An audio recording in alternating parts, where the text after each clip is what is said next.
Dear Papa Dudut, may mga alaala na gusto mo na sanang kumawala pa. Pero hindi mo magawa dahil nakasunod ito sa iyo at parang tinatalo pa ang anino mo. Magandang araw po sa inyong lahat. Ako po si Ellen, 35 years old, single at isang bar singer sa Japan. Hindi ko naman nakahiligan ng pagkanta pero yon ang talentong pinagkaloob sa akin ng Diyos. Kaya siguro yun na rin ang ginamit ko para makatakas sa kahirapan. Hindi kasi ako nakapagtapos ng pag-aaral. Pangarap ko pa namang maging isang teacher pero hinarang ang pangarap kong yon ng kahirapan. Isang taon lang ang inabot ko sa kolehiyo. Isang taon lang pinatikim sa akin ang pangarap kong maging isang guro.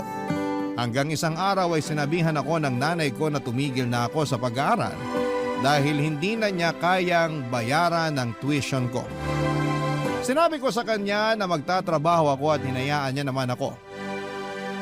Sa simula ay nakayanan ko pang sustentuhan ang pag-aaral ko.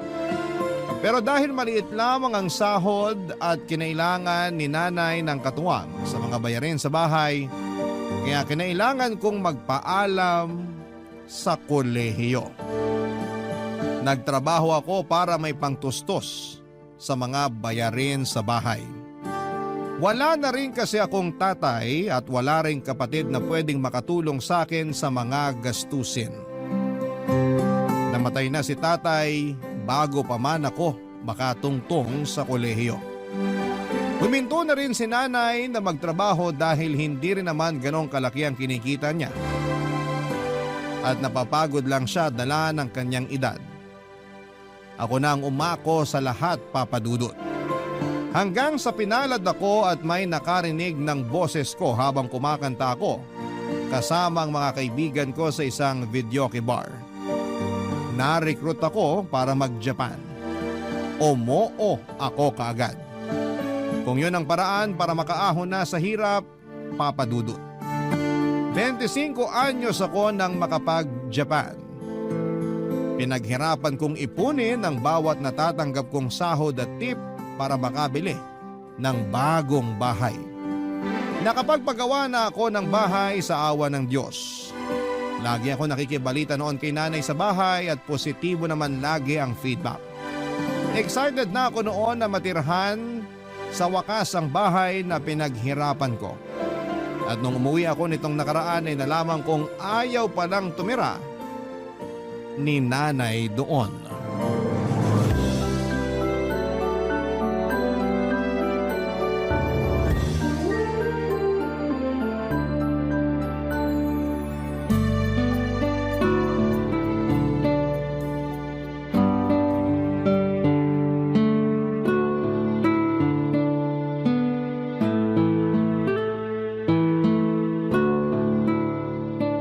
Bakit ba nakasimangot ka riyan? Nagtataka lang po, Nay. Nagtataka saan? Ilang taon nang nagawa yung bagong bahay natin. Pero hindi ko maintindihan kung bakit hindi pa rin kayo lumipat dun habang nasa Japan ako. Nakatamaran ko na sigurong maglipat. Pag may pinaplano kasi ako, sinusumpong ako bigla ng rayuma o kaya may hindi magandang nangyayari. Lagi na lang po ba? Ilang taon na yung dumaan. Wala kahit isang araw na swerte at maayos ang kalagayan nyo para makalipat? Wala rin akong kasama na mag-aasikaso. Ang tita Net po, nasa kabilang bahay lang siya. Pwede naman siyang mapakiusapan para makapaglipat na tayo. Ayoko nang abalahin pa ang tita Net mo. Busy na rin yun sa mga apo niya. O ikaw ba? Anak, kailan mo ba ako bibigyan ng apo? Nay, wag nating ilihis ang usapan. Maghahanap ako na maglilipat ng mga gamit natin habang hindi pa ako bumabalik ng Japan. Huwag ka nang mag-abala. Ako na lang ang mag-aasikaso. Magpahinga ka na lang at sumama sa mga kaibigan mo rito sa Pinas. Magkumustahan kayo. Ako nang bahala rito sa bahay. Lagi niyong sinasabi na kayo na ang bahala pero nung hinayaan ko kayo, parang wala naman nangyari. Hindi ko lang talaga maharap dati. Kahit magtanong ka pa sa mga kapitbahay natin. Nasasayang lang kasi yung pinagawa kong bahay doon. Baka mas mauna pang tira ng mga ligaw na kaluluwa. Alam mo anak, isa rin yan sa mga dahilan ko kung bakit ayokong lumipat. Paano kung pinamahayan na yun ng mga multo? Lalo maraming bakante at masukal na lote ron. Mas okay na rito sa bahay natin ngayon. Laging nabibless ni Father Sanchez. Hindi makakapasok ang kahit anong klaseng multo. Kahit mayamang multo pa yan. Eh di ipabless natin kay Father Sanchez yung pinagawa kong bahay. Hindi kasi lumalayo ng binibless na bahay si Father Sanchez. Yung malapit lang ang gusto niyang i-bless na bahay. May katandaan na rin kasi. Hindi na kayang bumiyahe. Kung ganun, maghanap tayo ng pari na malapit lang dun sa bahay at bata pa. Pwede na po ba yon? Pag lumipat tayo, mamamahay ako. Matagal pa naman bago ako masanay. Kung lumipat na sana kasi kayo noon, eh di sana sanay na kayo't hindi na po problemahin kung mamamahay kayo ngayon. Malungkot dun, sigurado ako. Mag-isa lang ako. Buti sana kung hindi ka na babalik ng Japan para kasama kita ron. Eh tignan mo nga, isang buwan na lang, babalik ka na naman sa Japan, maiiwan na naman akong mag-isa. Marami kayong makikilalang kapitbahay doon. At saka pwede kong pakiusapan lagi si Tita Net na dalawin kayo. Ako na magbabayad lagi ng pamasahe at pagkain niya. Para may kasama lang po kayo habang nasa Japan ako. Sabi ko nga, wag mo nang abalahin pa ang Tita Net mo. Nagbibigay lang po ako ng mga pwedeng solusyon para matapos na yung mga rason nyo kung bakit ayaw nyo pa rin lumipat dun sa bagong bahay natin. Ang dami kasing dapat isaalang-alang. Hindi basta-basta ang paglilipat. Kaya nga nagmamadali akong makauwi dito sa Pilipinas para matulungan na kayo sa pag-aasikaso sa paglilipat. Hindi na ako masaya na hindi pa rin kayo lumilipat. Ilang taon ko na kayong pinagbigyan, Nay. Ako naman ang pagbigyan nyo ngayon. Nasasayang lang yung upa dito sa bahay. Yung upa na ginagamit ko galing sa pensyon ko at hindi galing sa padala mo. Lahat ng pinapadala mo napupunta lang sa pagkain ko at ibang pangangailangan. Yung karamihan, nasa bangko, hindi ko ginagalaw. Kaya nga sayang naman na napupunta lang sa upa yung pension nyo. Sana pinangbibili nyo na lang ng mga gusto nyong gamit o panlibre kay Tita Net kapag sinasamahan niya kayo. Ang daming pwedeng gawin sa pensyon nyo, Nay. Huwag na sana upa rito sa bahay kasi may sarili na tayong bahay. Naintindihan nyo po ba? Ako naman ata ang hindi mo maintindihan. Sabihin nyo sa akin, Nay, kung paano ko kayo iintindihin. Kasi hindi ko talaga maintindihan kung bakit mas pinipili nyo pa ring manirahan dito sa lumang inuupahan natin. Puro nasira, mainit na at masikip. Ang laki ng bahay na pinagawa ko para sa inyo. Hindi mo talaga ako maintindihan.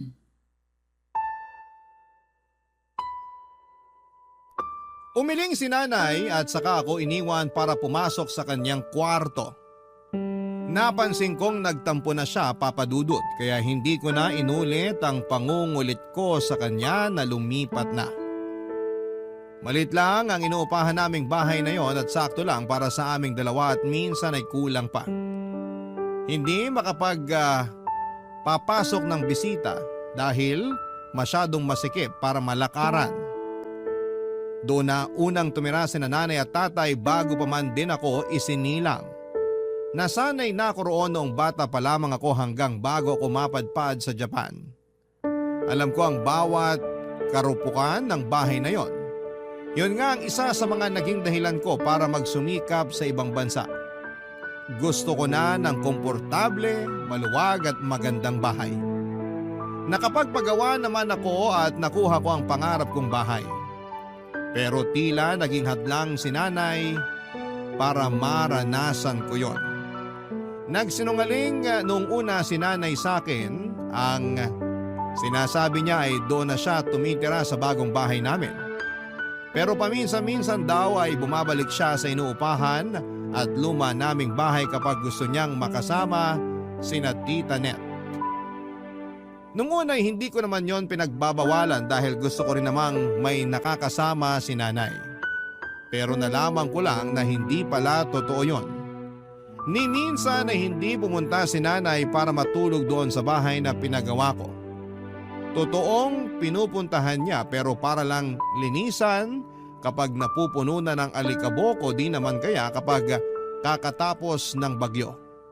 Pero hindi siya nanatili roon ng isang buong araw o isang buong gabi man lang.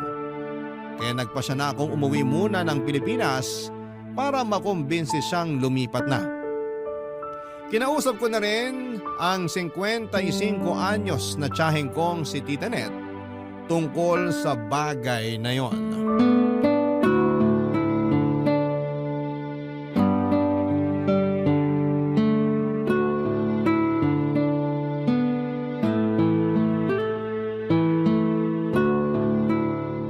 Ay nako, ilang taong ko na pinagsasabihan ng nanay mo na lumipat na doon sa bahay na pinagawa mo. Aba, kaswerte na nga niya at maraming naghahangad ng sariling bahay. Pero siya naman tong tumatanggi ron.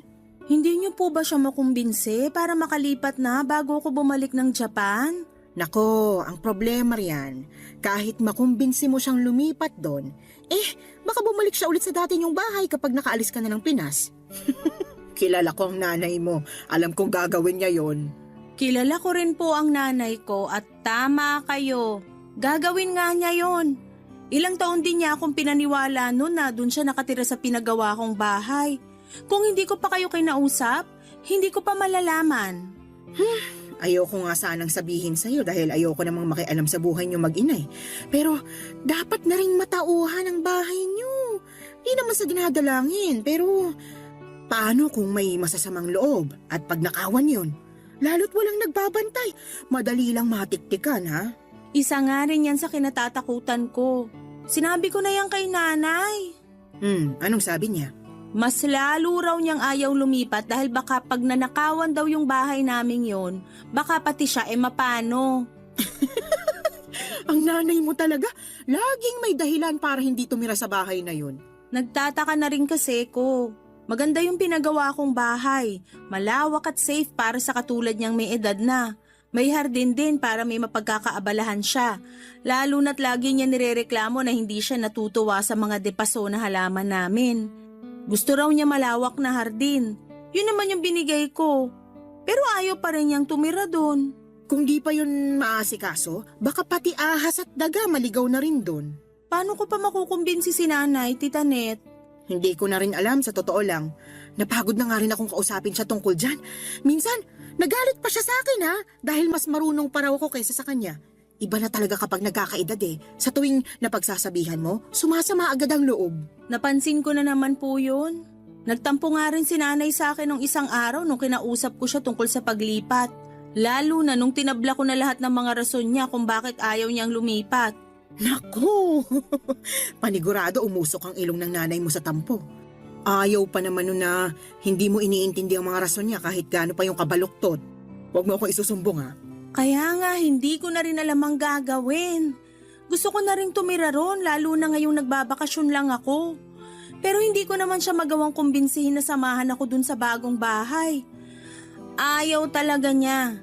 Sabi pa niya, kung gusto ko raw, ako na lang matulog dun mag-isa. Siyempre ayoko naman. Nakakakonsensya kaya. Habang maayos ang tutulugan at kabuuan ng bahay ko, si nanay naman nagtitiis sa sira-sirang inuupahan naming bahay. Gets nyo naman ako, Tita Net, di ba? Naiintindihan kita, maniwala ka. Pero naiintindihan ko rin ang nanay mo. Paano po? Pag nagkakaedad ang isang tao, mas lalo siyang nagiging sentimental sa mga nakasanayan niya sa paligid niya, lalo ng mga bagay na nagpapaalala sa kanya sa nakaraan. Pakiramdam kasi nila, yun lang ang daan para mabalikan nilang nakaraan. Pakiramdam niya, dun sila mas masaya. Pero mas masaya naman yung ngayon. Lalo't nakakaangat na kami sa buhay, hindi kagaya ng dati. Totoong mas nakakaangat na kayo kaysa noon. Pero kung papapiliin ng nanay mo, malamang mas pipiliin niyang nakaraan kung kailan buhay pang tatay mo at kasama ka pa niya lagi at inaalagaan sa lumang inuupahan niyo. Natahimik ako sa huling mga sinabi ni Tita Net. Nakonsensya ako bigla. Paano kung totoo na mas masaya si nanay sa nakaraan dahil buo kaming pamilya at nakakasama pa niya ako lagi? Hindi ko naisip yon. Kaya lang ay paano ko siya makukumbinse na tapos na ang nakaraan at pwede na kaming bumuo pa ng mas masayang alaala sa kasalukuyan kahit marami nang nagbago sa paligid namin. Mukhang mahirap yon, Papa Dudut. Ayon nga rin kay Tita Net, sa nakaraan madalas komportable ang mga matatanda, lalo na yung mga nanay. Dahil sa nakaraan, pakiramdam nila ay may silbi pa sila. Kahit na hindi naman yon totoo, minsan daw o madalas ang mga tumatandang nanay ay nagiging emosyonal, lalo kapag may sariling buhay na ang mga anak nila. Mga anak na minsang inalagaan at naging dependent sa kanila.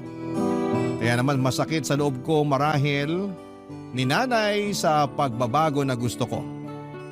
Dahil pakiramdam niya, mas lalo lang nawawala ang alaala ng pagkabata ko sa kanya. At dahil nga sa mga naging usapan namin ni Tita Net ay naliwanagan ako kahit papaano sa sitwasyon ni nanay. Pero hindi pa rin nagbabago ang desisyon kong lumipat pa rin kami sa pinagawa kong bahay dahil yun naman ang tama. Oras na para sa pagbabago. Pero ang tanging magagawa ko lang noon ay dahan-dahanin si nanay sa proseso. Hindi yun madali para sa kanya. Yun ang na-realize ko. Kaya ako dapat ang mag-adjust. Hindi ko lang alam kung papaano.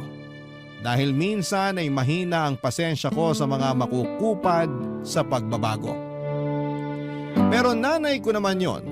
Baka humaba pa ang pasensya ko sa kanya basta't lagi ko lang tatandaan na malaki ang naging sakripisyo niya para sa akin. Isang maliit na bagay na lang ang pagpapasensya ko kapalit ng maraming magagandang bagay na sinantabi ni nanay para sa sarili niya. Mabigyan lang ako ng buhay na maayos, Papa Dudut. Barangay Love Stories. Barangay Love Stories. Ang lumang inuupahan namin, kung tatanungin ninyo ang itsura, Papa Dudut, ay hindi talaga kaaya-aya sa paningin. May dalawang maliit na kwarto na tuwing bumabagyo ay unang tinatamaan ng tulo sa kisame. Nakailang beses nang pinagawa yon pero ganun pa rin. Kailangan na raw gibain mismo ang bubungan at ibang parte ng bahay pero ayaw naman yung ipagawa ng may-ari. Sinabi ko na noon na kami na ang magpapagawa at ibabawas na lamang sa upa pero ayaw pa rin. Sinabi sa amin na kung hindi namin titiisin yon, mas mabuting umalis na lamang kami. Kung ako lang ay umalis na kami, Papa Dudut, matagal na. Pero si nanay ang humihindi. Hindi raw kami aalis doon. Hindi naman daw palagian ng bagyo at meron naman daw kaming pangsalok ng mga tulo. Doon ako naiinis kay nanay dahil hindi niya makita kung gaano ka-hassle yon. Sa kusina laging pinamamahaya ng mga ipis at daga dahil marupok na ang mga kahoy na ginamit doon at dahil doon ay mabilis lamang yung nangangat-ngat ng mga daga at pinapasukan pa ng ibang insekto. Nakailang beses nang pinaospital si nanay dahil sa kagat ng mga daga pero hindi pa rin siya natuto. Hindi naman daw sinasadya yon ng mga daga at aksidente lamang yon. Nagawa pa niyang ipagtanggol ang mga daga. Sinikap na lang niyang tapalan yon lagi ng mga tarpaulin na iniipon niya tuwing eleksyon. Yon ang pinangtatapal niya sa mga butas at hindi ako natutuwa doon. Tumutulo din sa sala namin lalo na sa pwesto ko nasaan ang saksakan ng TV namin. Laging napupuyat si nanay para bantayan yon. Natiis ko yon noon pero noong nakaluwag-luwag na kami sa buhay, ayoko nang tiisin pa yon. Mas lalong ayokong makita si nanay na tinitiis pa rin yon. Meron naman na kaming pera para makaalis sa nakasanayan naming hirap, handa na ako. Kay nanay na lamang talaga nagkakatalo, Papa Dudut.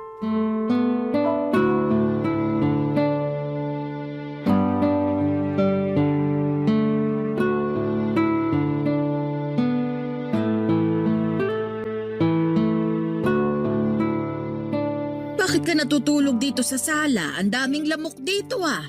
Tumutulo na naman sa kwarto ko, Nay. Naku, bakit kaya? Hindi naman bumabagyo. Sakto lang ang buhos ng ulan.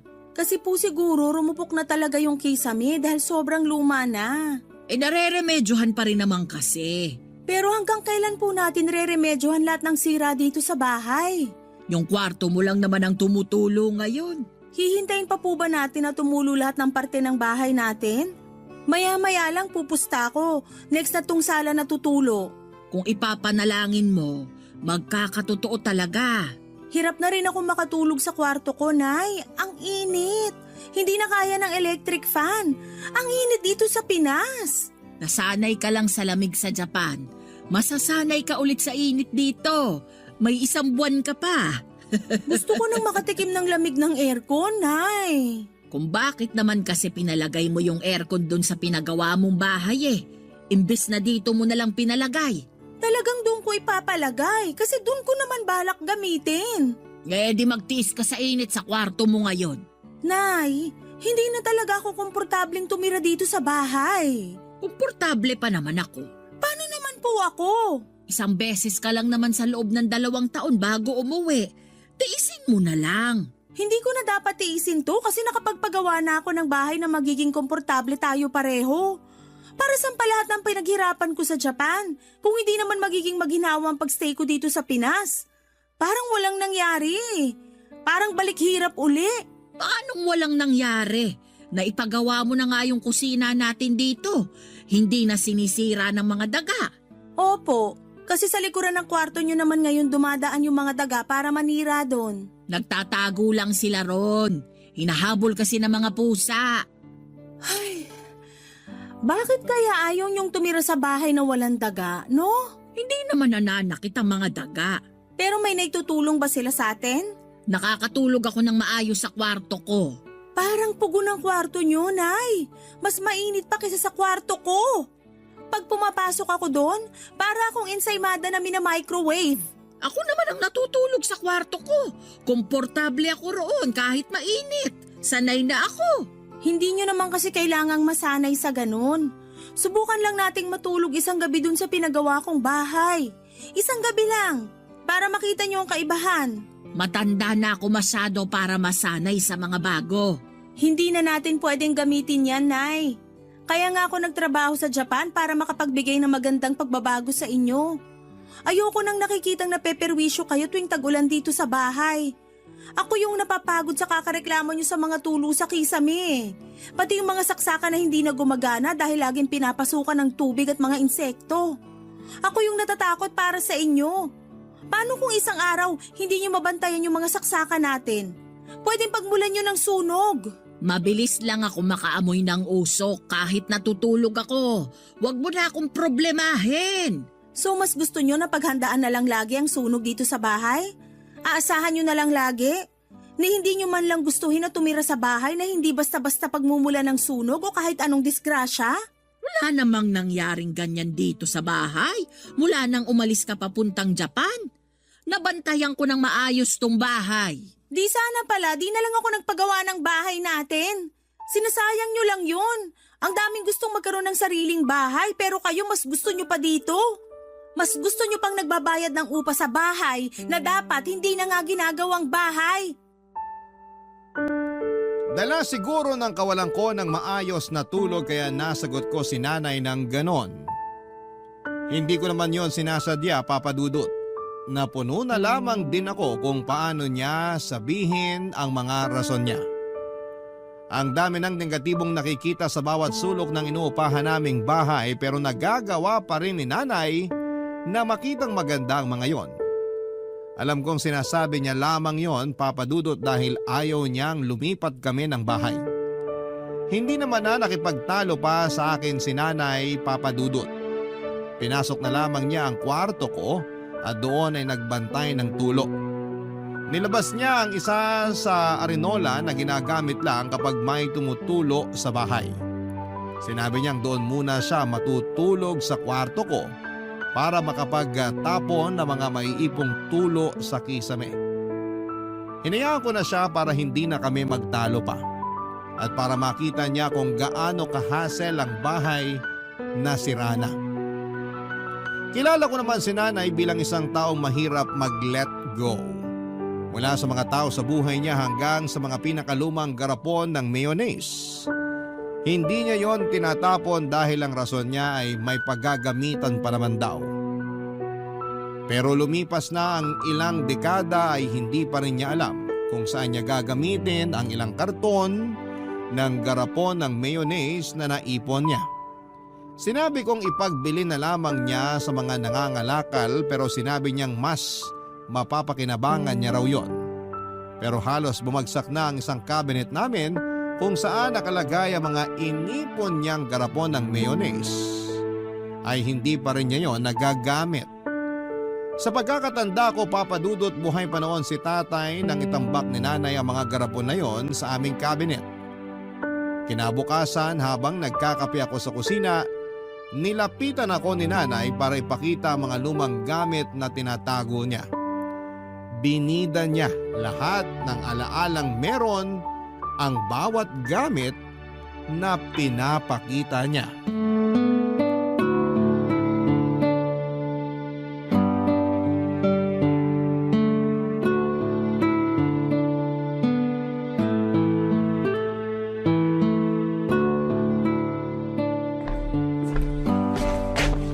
Anak, may ipapakita ko sa'yo. Ano po yon? Tignan mo tong karton na bitbit ko. Oy, teka, ilalapag ko lang sa mesa. Wag naman sa mesa, Nay. Ang daming alikabok niyan eh. Sa upuan na lang, please. Mahina po yung ilong ko sa alikabok. O sige, teka. Matutuwa ka rito sa mga ipapakita ko sa'yo. Mga garapon po ba ng mayonnaise yan? Naku, hindi! Mga pinaglumaang gamit mo. Baka mamaya may magsilabasan pang ipis dyan at mga bubuit. Nay, ayoko pong makita yan. Bakit naman hindi?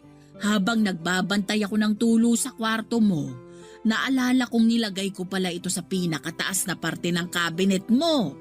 Kinuha ko. Natuwa ako na hindi pa nasira ang mga inilagay ko rito sa karton. Nakakapagtaka nga. Halos lahat ng gamit ko sa kwarto nasira na dahil sa mga tulo sa kisame.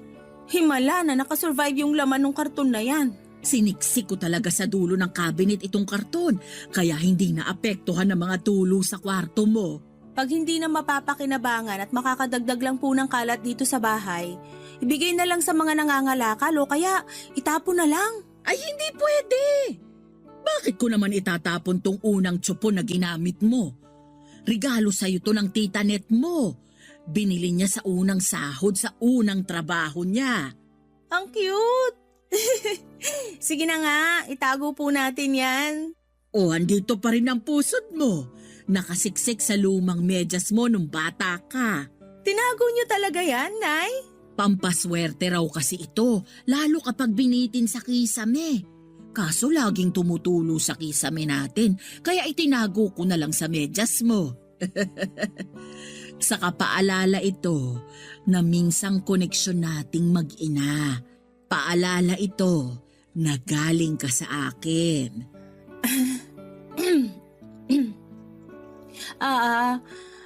Ano pa po bang meron dyan sa karton? Andito rin ang coloring book mo nung kinder ka. Patingin nga po. Grabe! Kinulayan ko talaga ng blue yung puno at green ang kalangitan. Sabi mo kasi pangarap mong makakita ng puno na kulay blue. Tapos inaabangan mo lagi tuwing tanghali kung magiging berde ang kulay ng langit. Hawak mo lagi ang coloring book na to kapag lumalabas ka ng bahay para maghanap ng blue na puno at berde na langit. Hindi ko na maalala kung bakit ko sinabi yan. Pero nakakatuwa po na tinago niyo tong mga gamit ng bata ako. Andito rin pala ang report card mo nung grade 6 ka, oh! Patingin nga po ko na grades ko noon. Hala, bakit puro pasang-awa? Saka bakit parang iniba tong grade ko sa math? Hindi mo na ba maalala? Ikaw ang nagbura ng grade mo sa math. 70 yan, pero pinalitan mo ng 75 para kunwari pumasa ka. Nalaman ko rin ang totoo dahil pinatawag ako ng teacher mo. Naalala ko na nga. Nakakahiya naman. Ito pa ang unan mo. Unan mo to nung baby ka. Pero palagi mo pa rin ginagamit hanggang tumungtong ka ng high school. Naaalala ko nga, hindi mo tinatanggal sa tabi mo, lalo noong high school ka na. Ni hindi ko nga maitakas sa'yo para labhan eh. Lagi kang nagagalit kapag kinukuha ko. O kaya heto, nakaipit pa rin ang amoy at marka ng laway mo sa una na to. Siguro naman ipapalaba mo na ito ngayon, ano? Huwag niyo na pong laban. Itapon niyo na. Sunugin niyo kung pwede. Pero paborito mo ang una na to. Sabi mo noon sa akin, ito ang naging proteksyon mo sa mga mumo na pumapasok sa kwarto mo. Hindi naman ako totoong naproteksyonan yan. Itapon niyo na po. Pero... Itago niyo na lahat ng garapon ng mayonnaise. Pati na yung pusod kotso po na regalo ni Tita Net. Pero parang awa niyo, nanay. Itapon niyo yung una na yan. Nagulat si nanay sa mga sinabi ko, Papa Dudut. Alam niyang naging paborito ko ang una na yon. Hindi niya alam ang isasagot sa akin noon. Sa halip ay binalik niya lahat ng mga nilabas niyang laman ng karton at saka pumasok sa kanyang kwarto. Hindi na niya muling binalik sa kwarto ko ang karton na yon. Hindi na rin namin muling pinag-usapan yon. Lumipas na lang ang mga araw pero parang hindi naganap ang pagpapakita sa akin ni nanay sa laman ng karton, Papa Dudut. Hindi ko alam kung tinapon na niya o nilabhan man lang ang unan. Wala na rin akong balak na alamin pa. Basta't hindi ko yon nakikita sa paligid ko ay ayos na ako. Sinumpa ko kasi ang una na yon, lalo na noong nagdalaga na ako. Maraming sekretong nalaman ang una na yon, mga sekretong tinakasan ko hanggang ngayon. Isa sa mga dahilan kung bakit gusto ko nang makaalis kami ni nanay sa inuupahan naming bahay ay dahil marami akong masalimuot na alaala sa bawat sulok ng bahay. Mga alaalang hindi ko nagawang ikwento kahit na kanino. Kahit kay nanay mismo, mga alaalang pilit kong tinatago sa pinakasulok ng puso at isipan ko. Hindi ko yon nakayanang harapin, Papa Dudut. Kaya nga nang pumunta ako ng Japan, inakala kong matatakasan ko na ang mga alaalang yon. Pero hindi pala, Papa Dudut. Sinundan ako ng mga alaalang yon hanggang sa pag-alis ko ng bansa. Akala kong malaking tulong na hindi na ako nakatira sa inuupahan naming bahay pero hindi pala. May mga bagay akong handa nang sabihin ngayon. Sa susunod na parte ng kwento ko, sisiguraduhin kong maiintindihan ninyo kung bakit kating-kati akong lumayas sa inuupahan naming bahay ni nanay ng mga panahong yon, Papa Dudut. Barangay Love Stories. Barangay Love Stories. Nawala ako sa mood ng mga sumunod na araw, Papa Dudut.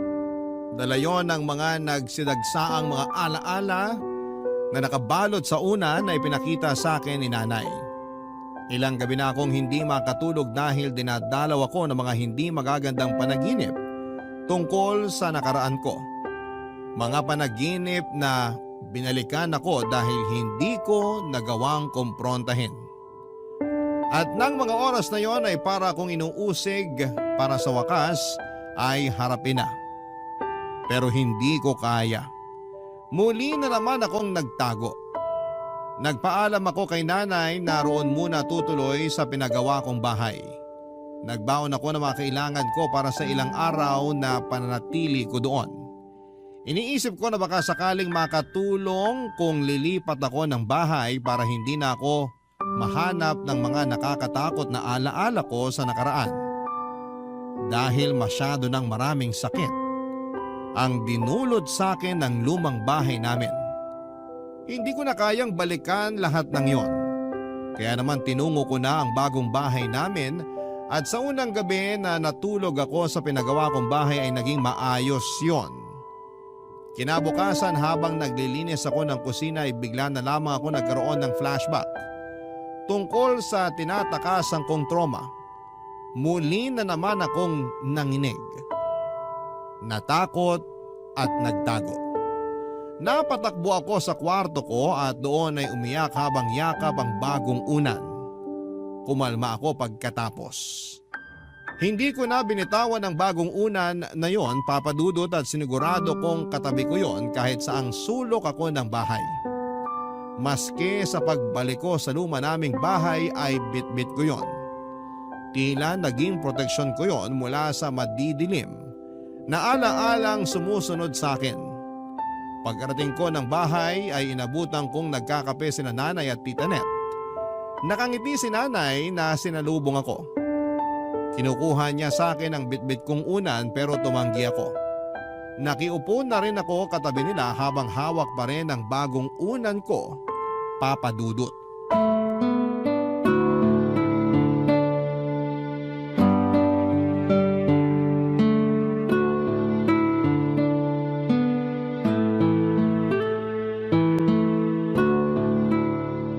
Ayaw mo talagang bitawan muna ang unan mo, anak? Baka matapunan ang kape mo. Ang hirap pa namang magpatuyo ng unan ngayon. Oo nga, Ellen. Ayoko. Mabuti pa. Ilagay mo na lang muna ang unan na yan dito sa katabi kong upuan. Maingat naman ako sa iniinom ko. Hindi ko yan matatapunan. Mas komportable kung hawak at yakap tong unan na to. Hayaan nyo na ako. Salamat. Oh, sige. Napaaga ata ang uwi mo. Akala ko hanggang Sabado ka pa rin sa pinagawa mong bahay natin. May mga kailangan akong asikasuhin malapit dito sa atin. Para malakad ko lang at matapos ko agad bago ako bumalik ng Japan. Sabi ko sa iyo maganda talaga tong pwesto ng bahay natin. Malalapit sa mga kailangang puntahan. Nako, baka gagamitin mo na namang dahilan yan kay Ellen para hindi ka umalis dito sa lumang bahay ninyo, ha? Marami kasing dahilan para hindi na kailangang umalis dito. Joke lang, anak. Baka magalit ka na naman, ha? Nay, wag ngayon. Please. Gusto ko lang malaman ng tita Net mo ang dahilan ko. Para naman hindi niya ako hinuhusgahan. Magkapatid tayo. Kahit ano pang sabihin mo, trabaho kung husgahan ka. May bago pa ba? Nung nagpakasal ako, tinutulan mo. Pero ikaw naman tong nakarami ng kain sa handa namin. Kahit ano pang sabihin mo, trabaho kung kumain sa kasal mo. Naaalala ko pa nga, yung inuwi naming cake sa kasal namin, hindi nagkasya sa rep. Yan ba yung pagkagising nyo kinaumagahan? Nakita nyo na lang yung 2 bubuit na nakapatong na sa cake at busog na busog sa icing ng cake? Hindi sila nakagalaw, dala ng kasibaan sa matamis. Sana talaga pinauwi nyo na lang sa akin yung natira nyong cake eh. Di sana sikmura akong nakinabang, hindi sikmura ng mga bubuit sa kusina ninyo. Ang mga daga na yon ang nakakasama ko, lalo na nung umalis na papuntang Japan si Ellen. At sila rin ang salarin sa mga butas sa dingding natin at kung saan-saan pa. Kaya nga, bago sirain ang mga dagatong bahay, lumipat na kayo mag-ina sa bagong bahay ninyo. Doon kahit may ilang daga ang umaligid sa bahay nyo, paniguradong hindi nila matitibag yun. Hindi ka sigurado, mauutak na ang mga daga. Sigurado kung kaya nilang tibagin kahit sementado pa ang dingding. Nakahanap na naman kayo ng dahilan para ipagtanggol tong lumang bahay. Alam mo naman ang nanay mo, loyal sa bahay na to. Ay talaga. Nung walang-wala kami, ito ang sumaklolo sa amin. Napag-aral ko hanggang first year college si Ellen. Dahil mura lang ang upa namin dito. Hindi nyo na ako pinag-aaral, Nay. Kaya wala na kayong ibang dahilan para manatili rito. Doon na tayo sa bagong bahay, wala nang babayarang upa. Kung gusto nyo pa rin may paglaanan sa pensyon nyo, kayo na magbayad ng kuryente at tubig. Basta makalipat lang tayo. Oo nga naman, tama talaga tong anak mo eh. Hindi na practical na tumira dito. Baka 2 taon na lang, mapulbos na lang to ng mga daga. Ang daming naghahangad ng sariling bahay na maayos, bakit tumatanggi ka pa? Trabaho mo rin bang pakialaman ng mga desisyon ko? Namula ang pisngi ni Tita Net sa mataray na pagkakasagot ni nanay sa kanya. Hindi na nga nito tinapos ang kape niya, Papa Dudut. Nagkunwari na lamang siya na may asikasuhin pa sa bahay. Nagpaalam na ito sa akin at hindi na kinausap pa si nanay. Habang inaayos ni nanay ang pinagkapihan nilang magkapatid ay nakaupo pa rin ako habang yakap ang unan ko. Hindi rin ako kinausap ni nanay, Papa Dudut. Nanatili siyang tahimik hanggang sa paghuhugas ng mga tasang ginamit nilang magkapatid. Nagtungo ako sa kwarto ko, bitbit ang bagong unan ko. Hindi ko maipaliwanag ang nararamdaman ko noon at halos 2 linggo na lamang ay babalik na akong muli sa Japan. Pero wala pa ring progress pagdating sa pagkumbinsi ko kay nanay na lumipat na kami. Nakahanda na roon sa bahay namin ang mga bagong gamit. Kompleto na lahat ng mga appliance. Mga appliance na matagal na niyang hinihiling kay tatay noong nabubuhay pa ito. Binigay ko naman pero bakit parang nawala na ang pangarap niyang yon? Nakatulugan ko na ang kakaisip sa kung paano pa makukumbinsi si nanay na lumipat na hanggang sa naklakbay ang isipan ko patungo sa isang nakaraan na pilit kong tinatalikuran. Nanaginip ako. Nasa kwarto raw ako noon natutulog at naririnig ko ang pagtatalo ni nanay at tatay dahil natanggal sa trabaho si tatay. Niyakap ko ang lumang unan ko. Ang unan na nakasilid sa karton na ipinakita sa akin ni nanay. Niyakap ko yon na para bang nakadepende roon ang proteksyon ko. Hanggang sa biglang nagbukas ng dahan-dahan ang kwarto ko. Hindi ako lumingon. Alam ko na kung ano ang iniluwa ng pintuang yon. Napahigpit muli ang yakap ko sa lumang unan, Papa Dudut.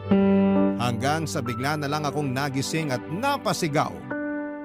Doon na pumasok si nanay sa kwarto ko. Nanginginig ako noon habang yakap ang bagong unan ko, Papa Dudut.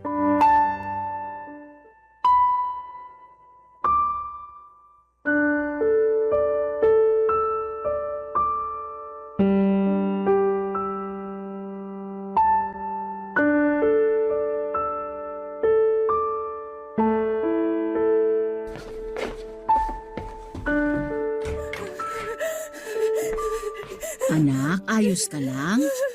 Anong nangyari? Bakit ka sumigaw? Masamang panaginip! Masamang panaginip! Nandito na ang nanay. Panaginip lang yon. Walang mangyayaring masama. Hindi yon totoo. Pero totoo yung panaginip ko, Nay! Totoo! Kaya iyon panaginip. Gawa-gawa ng isipan nating laging pagod. Huwag mong paniwalaan yun. Halika sa labas. Uminom ka ng malamig na tubig para kumalma ka. Halika na. Totoong panaginip ko! Natutuliro ka lang ngayon. Okay lang yan. Tara sa labas para mahanginan ka. Hindi to okay, Nay! Kailan ba kayo makikinig sa akin? Nakikinig naman ako. Kung nakikinig ka, bakit hinayaan mo ako umiyak lagi sa kwarto ko? Ano bang sinasabi mo? Nung bata ako, alam kong naririnig mo akong umiiyak. Siguro. Oo. Hindi ko na matandaan. Alam mo naman ang nanay. Maraming inaasikaso, lalo na nung nawala ng trabaho ang tatay mo. Hindi na kita nabantayan o napakinggan. Pasensya ka na ha. Gusto mo bang pag-usapan? Ang tagal ko nang gustong pag-usapan, Nay. Pero lagi niyo lang ako hinahayaang magkulong sa kwarto. Gusto kong bumawi sa'yo ngayon. Kung ano man yung pagkukulang ko. Kausapin mo ko. Ibibigay ko lahat ng kailangan mo. Gusto ko nang umalis dito. Parang awa niyo na, umalis na tayo rito. Anak, wag muna kaya nating pag-usapan yan. Ito ang kailangan ko, Nay. Kala ko ba ibibigay niyo ang kailangan ko? Kailangan na nating umalis sa bahay na to. Bakit ba nagmamadali kang umalis? Minamadali po ba kita? Kasi ilang taon na ako nangungulit sa inyo na lumipat na kayo dun sa bagong bahay para makapagsimula na tayo ng bagong buhay natin. Bakit ba kailangan baguhin ang buhay natin? Masaya naman tayo sa ganito. Sa dati. Kayo lang. Hindi ako naging masaya sa bahay na to. Dahil masyado ng magandang tinirhan mong bahay sa Japan. Dahil mas matibay ang pinagawa mong bahay kaysa rito. Baka nakakalimutan mo. Malaki ang naiambag nito sa buhay mo. Kung alam niyo lang kung ano pang naiambag ng bahay na to sa akin, maintindihan niyo kung bakit gusto ko na itong sunugin. Wala akong maalalang ginawang masama sa'yo ng bahay na to para pagsalitaan mo ng ganyan. Siguro nga nga hindi itong bahay na tong nakagawa ng masama sa akin, pero yung taong tumira dito, meron! Anong ginawa ko sa yung hindi maganda? Bukod sa hindi kita pinuntahan nung umiiyak ka sa kwarto mo. Sabihin mo sa akin lahat para bago ka bumalik ng Japan, matapos na tong nararamdaman mong hinanakit sa akin at sa bahay na ito. Nay! Nay! Pinagsamantalahan ako ni tatay! Ano? Bawat sulok ng bahay na to sa tuwing umaalis kayo para magtrabaho. Doon ako sinisimulang pagsamantalahan ni tatay. Kung gumagawa ka lang ng kasinungalingan para makalipat na tayo ng bahay, tigilan mo yan. Parang awa mo na. Magbigay ka naman ng respeto sa yumao mong ama. Tama nga yata yung desisyon kong wag magsumbong sa'yo noon. Kasi hindi mo rin ako papaniwalaan sigurado. Tulad ng ginagawa mo ngayon. Gusto kitang paniwalaan. Pero ang imposible na mga bintang mo sa iyong ama. Disente at maayos ang tatay mo. Bigyan mo naman ng respeto ang kaluluwa niya. Hindi ito pagbibintang, Nay. Totoo lahat. Hindi mo alam kung ilang dekada kong tiniis lahat ng masasamang panaginip ko tungkol kay tatay. Kung paano ako laging kinakabahan sa tuwing may nagbubukas ng pintuan ng dahan-dahan. Hindi niyo alam. Hindi niyo alam na halos magdugo na yung mga mata ko sa kakapuyat para makapag-ipon, para makapagpagawa na tayo ng bahay at makaalis na sa bangungot na bahay na to. Hindi niyo alam. Kasi parang wala na ba kayong pakialam? Anak! Sa kusina, doon niya ako unang pinagsamantalahan. Hinawakan niya yung hita at balakang ko, tapos pinilit niya yung sarili niya sa akin. Tinakot niya ako. Papatayin daw tayo ni tatay kapag nagsumbong ako, kapag hindi ako pumayag. Kaya wala akong nagawa. Wala naman ako kasama kasi lagi kang wala. Pumayag ako. Sa mesa sa sala yung sumunod. Sa banyo rin nung minsan nagluluto kayo sa kusina. Sinubukan ko magpasak lolo pero nilakasan ni tatay yung tubig sa gripo. At madalas sa kwarto na to. Tuwing madaling araw. Tuwing tulog kayo. Diyos ko! Diyos ko! At ang paborito kong una na kinamumuhian ko ngayon. Yun ang lagi kong pagtakip sa mukha ko sa tuwing hinaharap ako ni tatay habang pinagsasamantalahan. Akala ko mapoprotektahan ako noon para hindi ko makita ang kahiyupan ni tatay. Pero hindi. Tulad mo rin yung unan na yon. Walang kamalay-malay. Walang alam.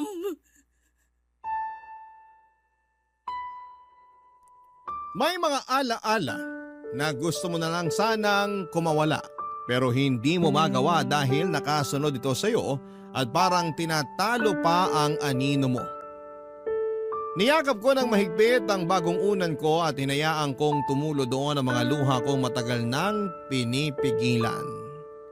Hindi malaman ni nanay ang gagawin noon at palakad-lakad siya habang kagat ang kanyang mga daliri.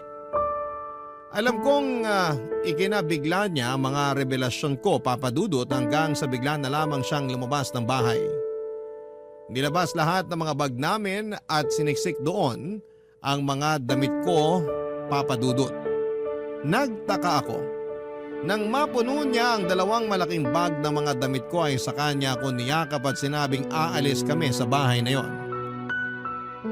Tinulungan ko siyang mag-impake ng mga damit niya. Iniwan namin ang mga lumang kagamitan namin, kabilang na ang lumang unan ko. Oras na para makapagsimula ng bago. Yun ang sinabi ni nanay. Si nanay na sa una ay natakot sa pagbabago pero kinaya niya para sa kapakanan ko. Alam ko naging mabigat para kay nanay ang mga inamin ko, lalo't alam kong minahal niya ng totoo si tatay. Hanggang sa huling hininga nito. Pero minsan matatapos na lamang ang pagmamahal na yon kapag nalaman mo ang kadilimang bumabalot sa taong yon. Nakalipat kami kaagad sa pinagawa kong bahay. Sa bagong bahay na yon kami nagsimula, Papa Dudut. Pinasya ko na ring huwag na munang bumalik ng Japan at makasama muna si nanay. Parehas kaming kailangang hilumin ang naging sugat na dala ni tatay sa buhay namin. Magsisimula kami, magsisimula ulit. Wala na ang anino na mga masasamang nangyari sa lumang bahay dahil sa wakas, nakatakas na kami doon. Nakatakas na kami mula sa mga multo ng nakaraan at matagal kong inasam yon. Sa ngayon, Papa Dudut, ay kapwa kami nagpapaterapi ni nanay dahil sa mga trauma na inabot ko sa aking ama. Kinailangan namin ng mga makakatulong sa aming sitwasyon para hindi na kami dalawin pa ng mga nakakatakot na pangyayaring yun. Kaya sana para sa lahat ng mga inabuso ay magawa ninyo sanang makatakbo palayo sa mga taong gumawa niyan sa inyo at makakapamuhay kayo sa mas maayos na lugar. Kasama ang mga taong mahal kayo at bibigyan kayo ng proteksyon. At ang pangako, hindi na mauulit ang naranasan ninyong kadiliman. Hanggang dito na lamang po ang aking liham, Papa Dudut. Naway nakapaghatid po ito ng aral at ng lakas para sa mga katulad kong may pinagdadaanan. Muli maraming salamat sa pakikinig. Ang inyong kapuso at kabarangay forever, Ellen. Dear Papa Dudut, halos lahat ng relasyon ay nagsisimula sa mga ngiti at tawanan. Lalo na kapag matagal na panahon ang naging pundasyon nito. At mga alaala na binuo ng mga taong nakapaligid sa kanila. Pero hindi lahat ng relasyon ay nauuwi sa panghabang buhay na kasiyahan at hindi lahat ng paghihiwalay ay may mapait na katapusan. Kumusta po, Papa Dudut? Sana po ay nasa mabuti kayong kalusugan sa oras na matanggap ninyo itong sulat ko. Itago niyo na lamang po ako sa pangalang Kay. 29 years old at nagtatrabaho bilang senior real estate specialist. Na hindi ko nasasabihin kung saan. Alam ko kasi na magiging pamilyar sa ibang kabarangay natin ang kwentong ibabahagi ko sa tanghaling ito. At gusto ko na ingatan din sana ang pribadong buhay na meron ako sa ngayon. Nasa third year high school ako nang maging boyfriend ko si Dave na noon ay kaklase ko rin. Umabot hanggang college ang relasyon naming dalawa dahil mabait talaga ang boyfriend ko. Bukod sa pagiging mabait, sobrang sweet niya rin at mahilig siya sa mga sorpresa. Isa na nga sa mga ginawa niya na hindi ko makakalimutan ay yung pagkanta niya sa akin. Kasama ng ibang choir member sa labas ng university namin habang may hawak siyang bouquet ng roses sa araw ng mga puso. Maraming estudyante ang nakakita at kinilig dahil sa ginawang pagsorpresa sa akin ni Dave, Papa Dudut.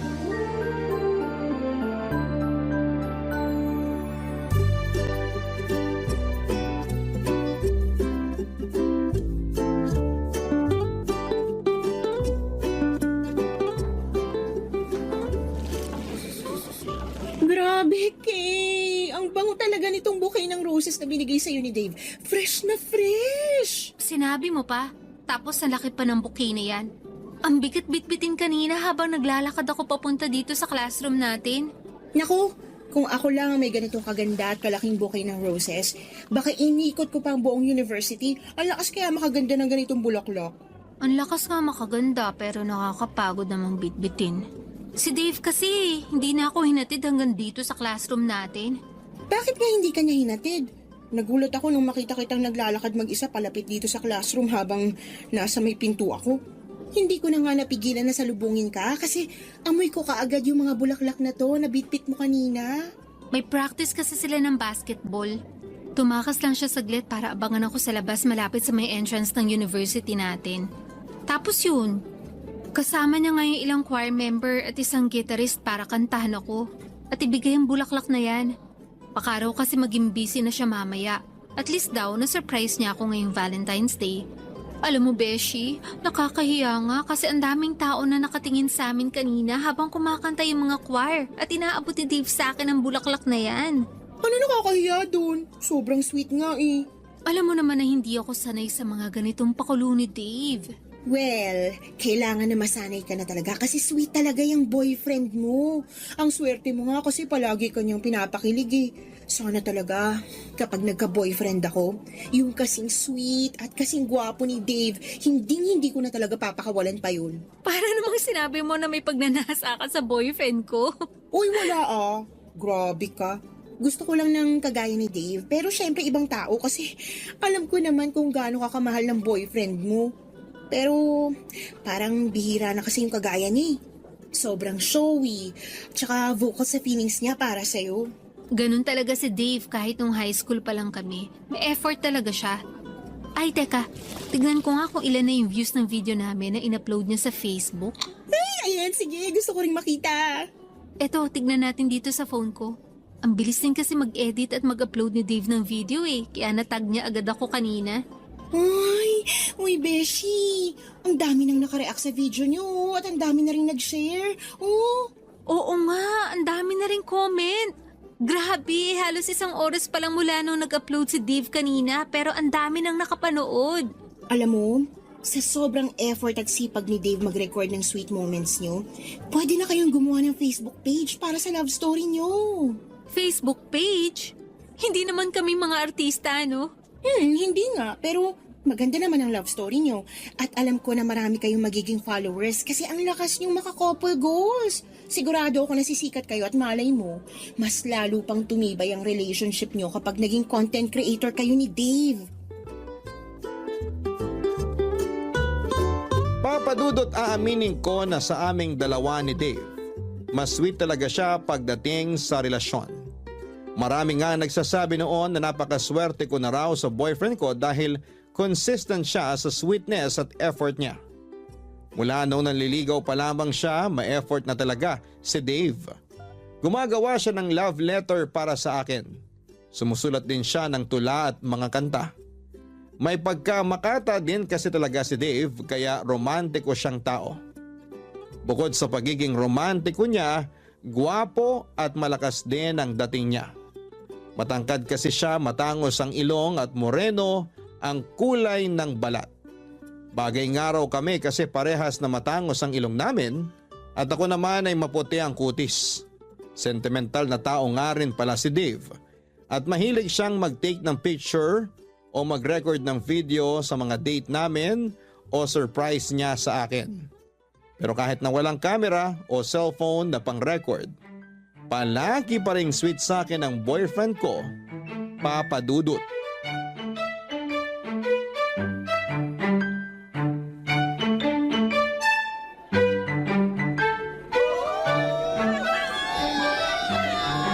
Congratulations, mahal! Congratulations din, mahal! Sa wakas, natapos na rin natin ang college! Nakatapos tayo ng walang kahit na anong binagsak na subject. Oo nga, mahal. Kahit pareho tayong nahirapan talaga, walang sumuko sa atin. Tinutulungan din kasi natin noon ang isa't isa. Lalo na kapag malapit na ang finals natin. Kahit magkaiba tayo ng course at mga subject, sabay pa rin tayo nagre-review. Alam mo, mahal, akala ko nga hindi na ako makakasabay sa'yo na graduate. Bakit naman? Kasi di ba, may 2 major subject ako na muntik ko nang maibagsak. Oo, naalala ko yun. Masyado kasing nabaling ang focus mo sa basketball eh. Pero nakabawi ka naman, di ba? Nakabawi ako kasi tinulungan mo ako sa pagre-review. Kaya thank you, mahal. Kasi kahit alam ko na pagod ka rin, hindi mo yun pinakita at pinaramdam sa akin. Alam ko rin kasi na kailangan mo ko. Kaya binigay ko lahat ng suporta at pagmamahal ko sa iyo. At dahil dyan, may gusto akong ibigay sa'yo. Ano yun? Eto, Anong laman ng maliit na kahon na yan? Buksan mo para malaman mo. O sige, ito, bubuksan ko na. Mahal, ang ganda naman ng singsing na to. Teka, isusuot ko muna sa daliri mo ang singsing. Ayan, bagay sa daliri mo, mahal. Sana nagustuhan mo ang regalo ko sa'yo. Sobrang nagustuhan ko kasi ang ganda ng design niya. Ang kinang, tsaka bagay na bagay sa daliri ko. Hindi pa yan engagement ring ha. Promise ring pa lang yan. Naaalagaan at mamahalin kita palagi. At ganun din ang gagawin ko, mahal. Nandito lang ako palagi para mahalin at alagaan ka. Thank you para sa singsing na to, ha? At sa lahat ng pag-aalaga mo sa akin. Wala yun, mahal. Masaya ako at nagustuhan mo ang regalo ko sa'yo. Saktong-sakto rin pala talaga sa'yo ang singsing na to. Alam mo talagang sukat ng daliri ko, ha? Siyempre naman, kasi palagi kong hawak ang kamay mo. Kung pwede nga lang, hindi ko nabitawan para masigurado ko na sa akin ka na talaga forever. Kahit naman hindi mo hawak ang kamay ko, sinisiguro ko sa'yo na sa'yo lang ako, mahal. Forever! Grabe! Napaka-sweet naman talaga ng couple na to. Ayan po guys, naka-live po tayo ngayon at kita nyo naman kung gaano ka-sweet ang dalawang kaibigan ko. Friends, mag-hi naman kayo bago ko i-stop ang live na to sa Facebook page nyo. Naka-live ka, Beshi? Oo, sa Facebook page nyo. Mag-hi na kayo ni Dave kasi ang daming nanonood ngayon dito sa live video ko. Hi guys! Thank you sa mga nanonood palagi ng live namin sa Facebook. Thank you rin sa mga nag-congrats guys. Lalo na sa palaging nagme-message at comment sa mga post namin. Thank you always for all your support. Ayun guys, salamat ulit sa mga nanood. I-end ko na muna tong live natin ngayon Bye! Uy, Beshi! Kanina ka pa ba talaga dyan? Oo, nagtago lang ako dun sa may likod ng malaking puno para makunan ko ng live sa Facebook page niyo yung pagbigay sa'yo ni Dave ng promise ring. Alam mo yung tungkol sa promise ring? Oo, mahal. Sinabi ko kay Mengay ang lahat ng plano ko tungkol sa araw na to. Alam ko kasi na maraming followers natin ang nag-aabang kung anong ibibigay ko sa'yo para sa graduation day natin. Kaya naisipan ko na makisuyo kay Mengay na hawakan ng cellphone ko at i-live niya sa Facebook page natin ang pagbibigay ko sa'yo ng promise ring. Grabe! Ang ganda ng plano niyong dalawa, ha?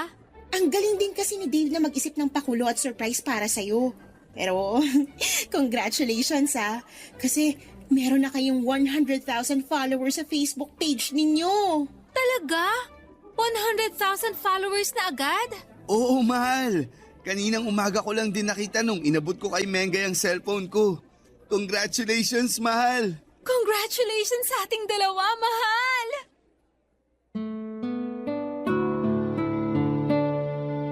Papadudot marami rin kaming sweet moment videos na nagtitrending noon sa social media. Pinakamaraming shared and reacts yung pinakaunang video namin na nagtrending kung saan ay kinantahan ako ni Dave sa labas ng university namin. Ang daming nagsabi na sana lahat ay may kagaya ni Dave na sobrang sweet na boyfriend. Vocal and showy si Dave mula pa lang noong manligaw siya sa akin. Ang nakakatuwa pa doon ay gumagawa siya ng paraan para mapalapit sa mga kaibigan ko. Tapos pumunta rin siya sa bahay para formal na magpaalam sa mga magulang ko. Naliligawan niya ako noong nasa second year high school pa lamang ako. Hindi naman mahigpit sina mommy at daddy tapos ay natuwa pa ang mga ito sa pagpapaalam na ginawa sa kanila ni Dave. At least daw ay naglakas loob ito na ipaalam sa kanila ang planong panliligaw na gagawin sa akin noon. Tapos madalas din noon na dumadalaw sa bahay namin si Dave para ipakita sa mga magulang ko na seryoso siya sa akin. At hindi na rin ako pinagalitan ni na daddy nang malaman nila na sinagot ko na si Dave noong nasa third year high school ako. Papadudot. Barangay Love Stories. Barangay Love Stories.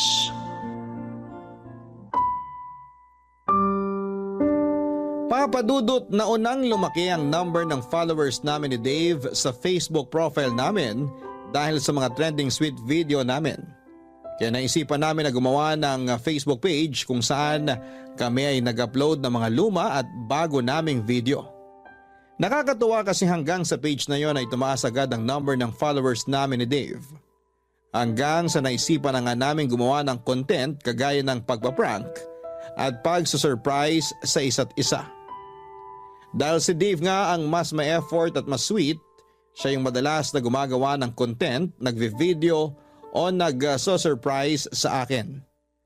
Lahat halos ng date namin o surprise gift at pakulo niya para sa akin, recorded ng camera na pinag-ipunan naming bilhin para sa paggawa namin ng content.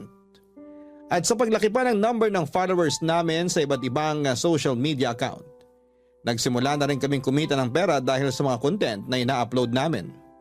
Halos kami na nga ni Dave ang nagbabayad ng kalahati ng tuition fee namin noon. Pero hindi rin naman namin yon naging priority dahil pareho naming pangarap na makapagtapos ng pag-aaral. Bagay na natupad namin noon, Papa Dudut. Hi guys! Thank you sa nanood ng quick Facebook live namin ng mahal ko. Mahal, bumati ka rin sa mga nanonood ng Facebook live natin ngayon. Ito ang cellphone ko. Ay sige. Hi po sa viewers namin dyan. Ang dami nyo ngayon Thank you po sa palaging panonood ng mga video namin ni Dave. Ingat po kayo palagi. Ingat kayo palagi guys. Magdi-dinner muna kami ng mahal ko. Pagsasaluan lang namin ang niluto kong special pasta para sa kanya. Bye guys! Grabe! Ang dami nating viewers sa live kanina. Ngayon lang ulit kasi tayo nakapag-live na magkasama tayong dalawa. Sobrang busy rin kasi natin sa trabaho.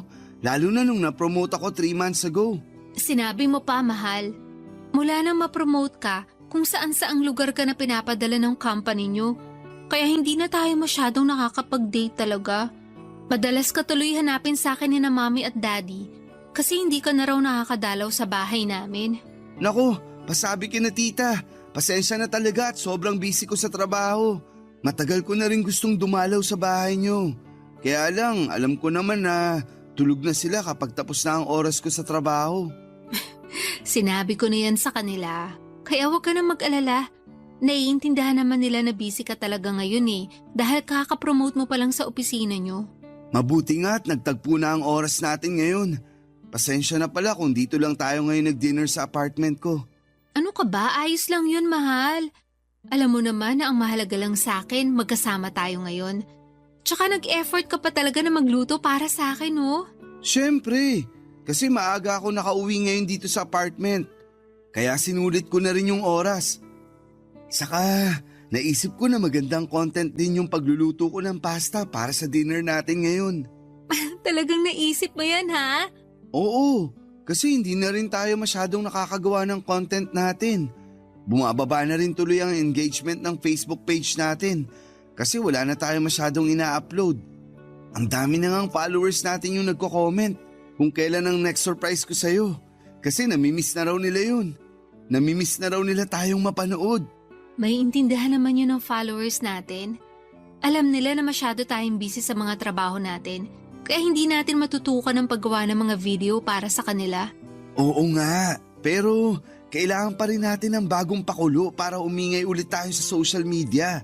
Alam mo na, maraming bagong content creator ngayon kaya baka mapunta na sa kanila ang followers natin. Mahal, alam naman natin kung anong lamang natin sa mga bagong content creator ngayon.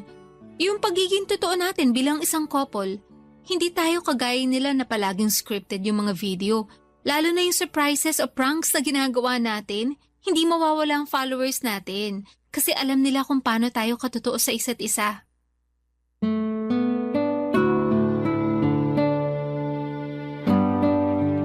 Papadudot, hindi talaga namin pinangarap o plinano ni Dave na maging sikat na content creator. Gusto lang namin na i-share ang love story naming dalawa. Gusto naming magpakilig, magbigay ng good vibes at inspirasyon pero priority pa rin namin ang pag-aaral namin. Hindi kami nagpasilaw sa kasikatan kahit lumampas na sa 100,000 ang followers namin sa Facebook at kumikita na talaga kami ng sarili naming pera. Mas pinili pa rin namin na ibalanse ang oras namin sa pag-aaral at paggawa ng content. Ang nasa isip namin noon ay hindi din naman magtatagal ang kasikatan namin. Hindi panghabang buhay ang pagiging content creator, pero panghabang buhay ang college diploma na makukuha namin. Kagaya ng sinasabi ng mga magulang namin, yon ang pamana nila sa amin na kailanman ay hindi mananakaw ng sino mang tao. Kaya naman pinagsumikapan pa rin naming makatapos ng pag-aaral. At nang makatapos kami ay doon namin nagsimulang makilala ang totoong buhay. Nang pagtatapos sa kolehiyo ang pinakaumpisa ng lahat ng mga totoong hirap at saya sa buhay ng isang tao, Papa Dudut.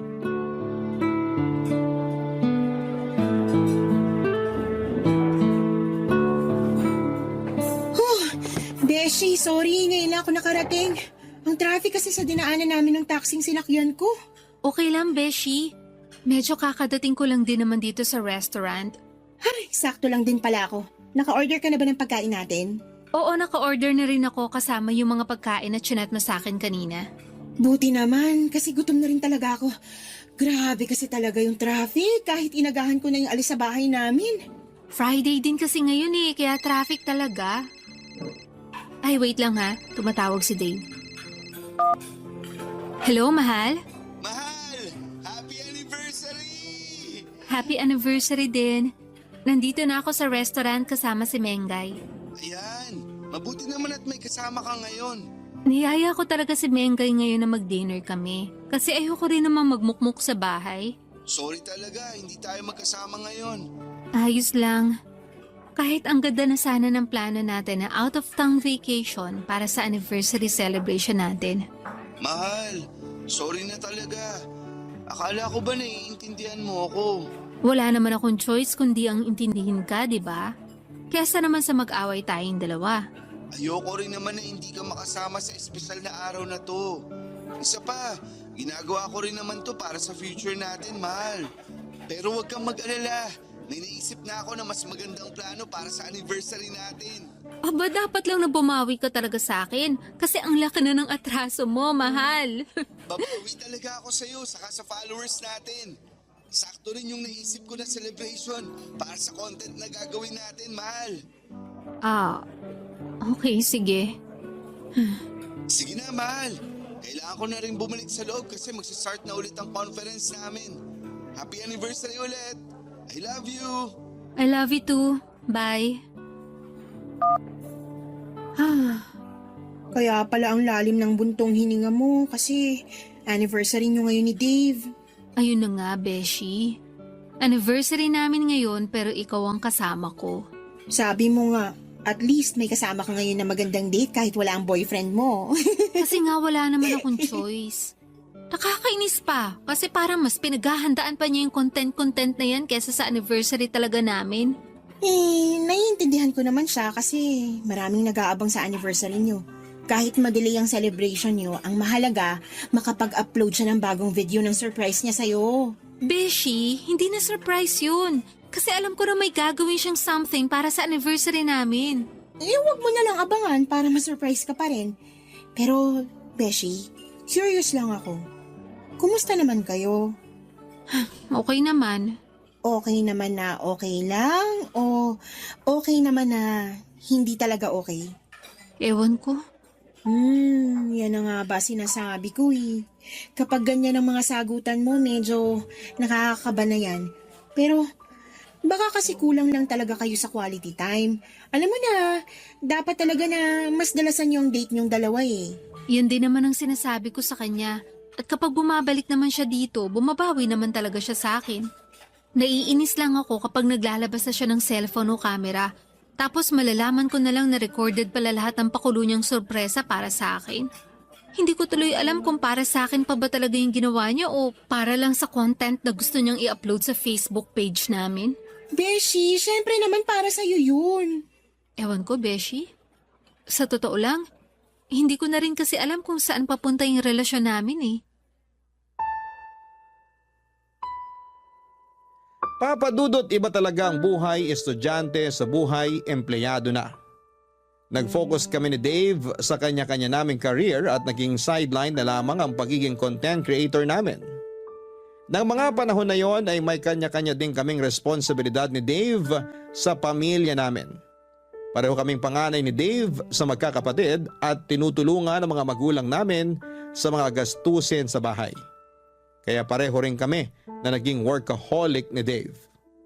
Doon namin na-realize na mas masarap ang buhay estudyante na hindi masyadong kailangan na budget ng allowance na nakukuha namin mula sa mga magulang namin. Mas masarap ang pakiramdam noong kami lang ang tumatanggap ng pera. Kesa kami na yung nagtatrabaho at gumagawa ng paraan para kumita. Kaya sa sobrang focus namin ni Dave sa mga trabaho namin, unti-unti kaming nawala ng oras sa paggawa ng content para sa Facebook page namin. Pero hindi lang kami sa paggawa ng content na wala ng oras, kung hindi pati na rin sa relasyon namin, Papa Dudut. Barangay Love Stories. Barangay Love Stories.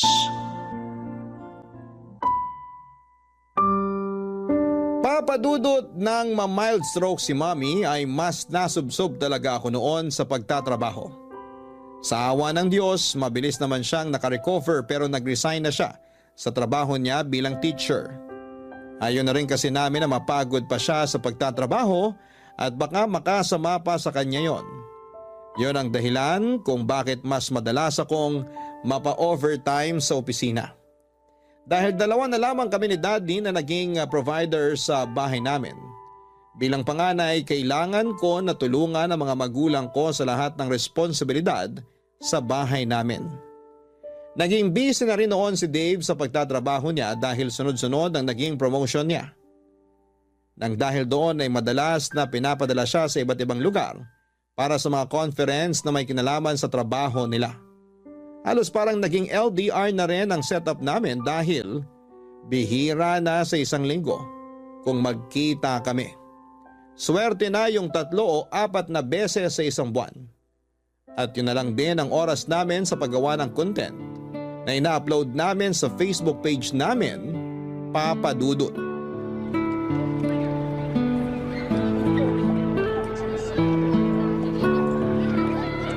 Hello, Beshi. Nasa bahay ka ba ngayon? Naku, wala, Beshi. Naglalakad ako ngayon papunta sa apartment ni Dave. Ay, ganun ba?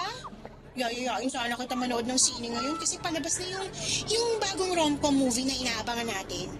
Pero mukha namang magtatagal yun sa sinihan kaya sa ibang araw na lang. Kapag bumenta ang movie na yon, magtatagal talaga yun sa sinihan. Ganun na nga, Beshi. Bakit pala kailangan mong pumunta sa apartment ni Dave ngayon? May pinapacheck kasi siyang document sa apartment niya. May duplicate naman ako ng susi niya kaya makakapasok din ako doon agad. Akala ko ba dapat kahapon pa yung balik niya dito sa Maynila? Ayun na nga rin ang akala ko eh. Pero na-extend na naman ang conference niya sa Davao. May kailangan siyang ipasa na document para sa tax niya. Pinasuyo niya sa akin na i-check sa apartment niya kung nandun. Kasi kung wala, yung mama naman niyang tatawagan niya para hanapin sa kwarto niya dun sa bahay nila sa Batangas. Okay, sige. Bukas na lang tayo manood ng sine kasi mukhang kailangan mo na naman ng heart-to-heart conversation. Bahala na. Tawagan na lang kita bukas ha. Beshi, ibababa ko na rin tong tawag kasi nandito na ako sa may harap ng gate ng apartment ni Dave. Sige, Beshi. Ingat ka dyan. Thank you, bye.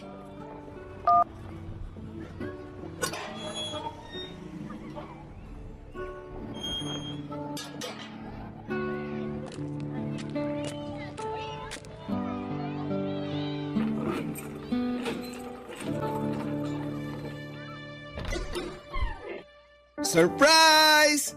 Happy anniversary, mahal! Mahal? Akala ko next week ka pa makakauwi. Siyempre, hindi ko sinabi sa'yo na nakauwi na talaga ako kanina pa para ma-surprise kita. Happy anniversary! Happy anniversary din, mahal. Uy, ang ganda ng pagkakaset up mo dito sa sala ng apartment mo, ah. Ang daming balloons tsaka mga bulaklak. Tapos ang dami rin pagkain dito sa mesa. Sabi ko naman sa'yo, di ba? Babawi ako pagbalik ko dito sa Manila. Ikaw lang ba mag-isa nag-ayos nito? Siyempre ako lang mag-isa. Ako rin ang nagluto ng mga paborito mong pagkain na nasa lamesa. Yang buttered shrimp, chicken adobo, chop suey, at hindi mawawala ang paborito mong dessert na buko pandan. Grabe, paborito ko talaga lahat ng yan. Pero ibig sabihin, mahal, mula na makauwi ka dito sa apartment, hindi ka pa talaga nagpapahinga? Hindi pa, kasi gusto ko talaga na unahing asikasuhin ang sorpresa ko sa'yo. Nagustuhan mo ba? O syempre naman. Pero ang pinakagusto ko sa lahat, yung nandito ka na at kasama na kita ngayon. Payakap nga sa mahal ko. Namiss kita, mahal. Kung alam mo lang, palagi kitang iniisip, lalo na kapag mag-isa lang ako sa kwarto. Namimiss ko yung mga yakap mo, kwentuhan natin, at lahat sa iyo, mahal. Sobrang namiss talaga kita. Paano ba yan, guys? Miss na daw ako ng mahal ko. So hanggang dito na lang muna ang video recording na to at babawi lang ako sa kanya. Mahal, paalam ka muna sa followers natin. Naka-record pala to sa camera mo. Bye-bye, guys! Thank you sa mga bumati ng happy anniversary sa amin. Thank you, guys! Bye! Ayan, nakastop na ang video recording ng camera ko. May nakatago ka palang camera. Oo, dito ko nilagay sa may maliit na lamesa. Tapos tinakpan ko nitong tela para hindi mo kaagad mapansin. Ang galing mo talaga magtago ng camera. Akala ko yung surprise mo sa akin. Wala na munang camera this time. Alam mo naman na hindi makukumpleto ang surprise ko kung walang camera. Kasi malulungkot ang followers natin. Actually, sa kanila nga galing ang idea ng surprise na to. May nabasa akong mga comment na ganitong surprise daw ang gawin ko para sa'yo. Buti nga hindi mo napansin yun. Kaya sinunod ko ang suggestion nila. Okay. Okay, kain na tayo kasi nagugutom na rin ako, mahal. Mauna ka na, mahal. Hindi mo ako sasabayang kumain? Susunod ka agad ako. Mag-i-edit lang ako ng mabilisan ng video natin para mai-post ko na rin mamaya. Hindi pa pwedeng unahin mo na lang munang sabayan akong kumain? Mabilis lang na pag-i-edit to, mahal. Sigurado kasi ako na maraming nag-aabang ng anniversary video natin. Kaya i-edit ko na para ma-post ko na rin kaagad. Matutuwa na naman ang followers natin at tataas na naman ang engagement natin. Kaya uunahin ko na muna to, mahal. Papadudot, minsan naisip ko na parang nagiging scripted na lamang ang relasyon naming dalawa ni Dave. Yung mga sorpresa o pagiging sweet niya sa akin ay parang ginagawa na lamang niya para sa content namin.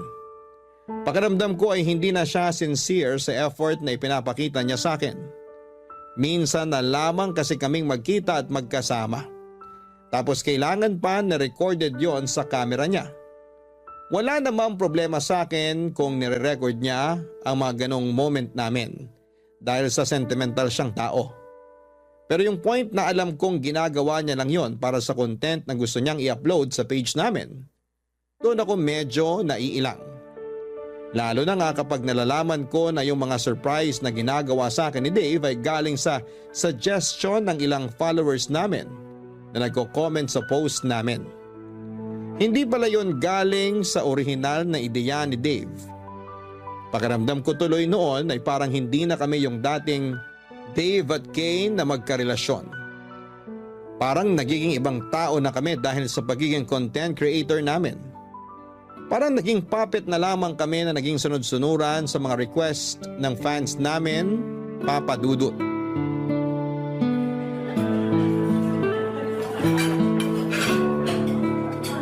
Nakakamiss talagang kumain sa restaurant na to, no? Sinabi mo pa. Naaalala ko nga nung unang beses na kumain tayo dito, hindi pa ganito kalaki ang restaurant na to. Pero ngayon tignan mo naman, oh. Ang laki na ng pinagbago ng lugar na to. Oo, tama ka, mahal. Ang babaitin kasi ng mga staff dito, tsaka ng manager. Kaya hindi nakakapagtaka na tumagal at lumaki ang restaurant na to. Alam mo, feeling ko nga, mas lalaki pa to sa mga susunod na taon. Feeling ko rin. Ano pa pinagkakaabalahan mo dyan at hindi maalis ang tingin mo sa cellphone na hawak mo? May pinapanood lang ako na videos ng mga couple na content creator. O tapos? Tapos kumukuha ako ng idea para sa susunod na content na pwede nating gawin. Alam mo na, para lalong kiligin ang followers natin. Kailangan din kasi nating bumawi sa kanila dahil ang tagal nila palaging naghihintay ng mga video content natin. Kaya yung next na gagawin natin, kailangan Kailangan na maging masaya sila kahit hindi na masaya para sa ating dalawa yung ginagawa natin. Anong ibig mong sabihin? Alam mo ang ibig kong sabihin, Dave. Teka, hindi ko maintindihan, Mal. Bakit parang ang seryoso mo naman bigla dyan? May problema ba? Matagal na tayo may problema. Problema na hindi natin hinaharap. Minsan ba hindi mo natatanong sa sarili mo kung may direksyon pa ang relasyon nating dalawa? Kasi ako, Dave, yun ang palaging tanong ko sa sarili ko. Masaya naman tayo, di ba? Masaya tayo na may napapasaya tayo na ibang tao nang dahil sa relasyon natin. Pero hindi pwede na palagi na lang na maging masaya tayo nang dahil sa ibang tao. Hindi mo ba naiintindihan yun? Kay, parte na rin ang relasyon natin ng followers natin. Ganun ang buhay ng mga content creator. Obligasyon natin na pasayahin sila. Tayong dalawa magkarelasyon dito. At kahit kailan hindi natin sila naging obligasyon. Kasi sa totoo lang, wala naman silang ambag sa relasyon natin. Kaya hindi natin dapat paikutin sa kanila ang mga buhay natin. Akala ko ba gusto mo yung ginagawa natin? Dati oo. Kasi akala ko makakatulong sila para mas lalong tumatag ang relasyon natin. Pero hindi pala.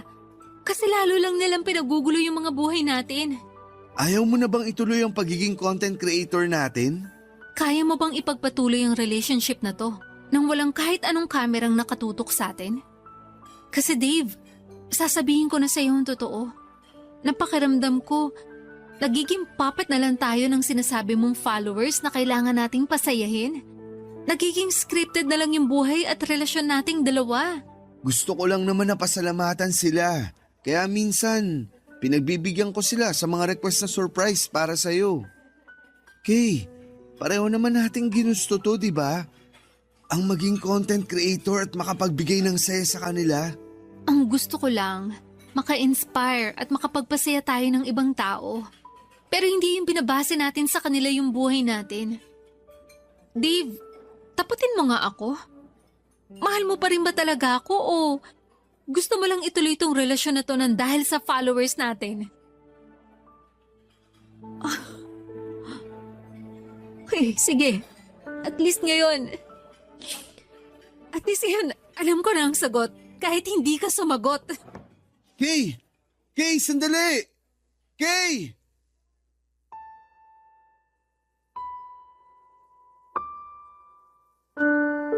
Papadudot, mas nakilala namin ni Dave ang isa't isa nang magkaroon na kami ng sari-sarili naming responsibilidad sa pamilya namin.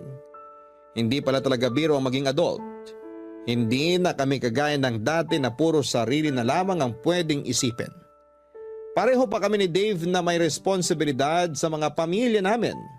Pareho naming hindi pwede na maging priority ang relasyon naming dalawa. Umasa rin ako noon na makakatulong ang relasyon namin ang pagiging content creator na baka mas lalo naming mahalin at i-appreciate ang isa't isa, pero iba pala ang nangyari. Parang mas naging mababaw ang relasyon namin noon dahil sa mga taong nakasubaybay sa aming dalawa. Kagaya ng nabanggit ko kanina ay parang naging mga puppet na lamang kami na sumusunod sa gusto nila sa relasyon namin. Aaminin ko na may mga videos kami noon na naging scripted na lamang din para lang mag-trending kami at hindi mawala sa spotlight.